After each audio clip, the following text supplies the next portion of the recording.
Si Marlon Paniamogan isang professional na boksingero Palayaw Surigao Assassins. Taga-mainit Surigao del Norte. Professional records na kapagtala mahigit 19 fight naka-base sa sukat. Parañaque City may knockout rate 46%. Lumalaban na din sa ibang-ibang bansa like Japan, Korea, Australia, China. Pinaka-exposure niya lumaban siya ng title shots. Vacant WBO Oriental Superlights Weight Championship.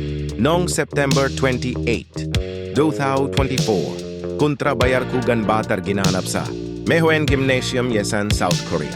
Mga kilalang kalaban sina Hino Rodrigo Jerwin Mejizbrock, Jarvis Jen Sasaki, si Marlon na nakilala sa kanyang tibay at tapang sa loob ng ring.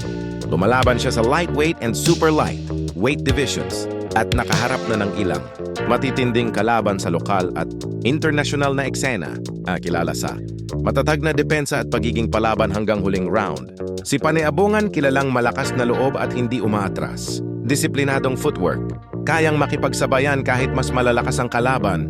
Sa kanyang karera, nakalaban siya ng mga dekalibreng boksingero at patuloy.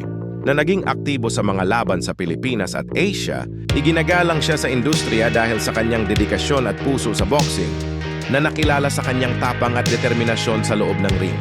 Tulad ng maraming Pinoy fighters, nagsimula siya sa simpleng pamumuhay at nagsikap upang maiyahon ang sarili at ang pamilya sa hirap sa pamamagitan ng boxing. Maaga niyang nadiskubre ang kanyang talento sa boxing. Nagsanay siya ng husto sa lokal na gym at unti-unting sumabak sa mga amateur fights bago naging professional.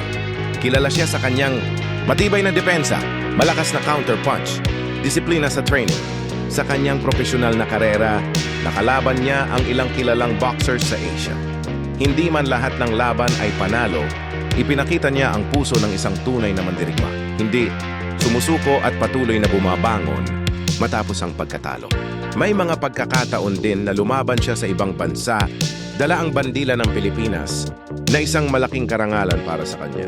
Karaniwan siyang lumalaban sa lightweight divisions. Ang kanyang estilo ay kombinasyon ng bilis at tiyaga.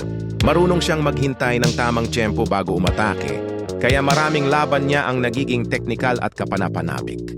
Ang kwento ni Marlon ay sumasalamin sa tipikal na buhay ng isang Pinoy boxer mula sa kahirapan sa matinding ensayo hanggang sa pagharap sa malalakas na kalaban para sa pangarap at pamilya, higit sa lahat, lumalaban para sa bayan ng mainit Surigao del Norte.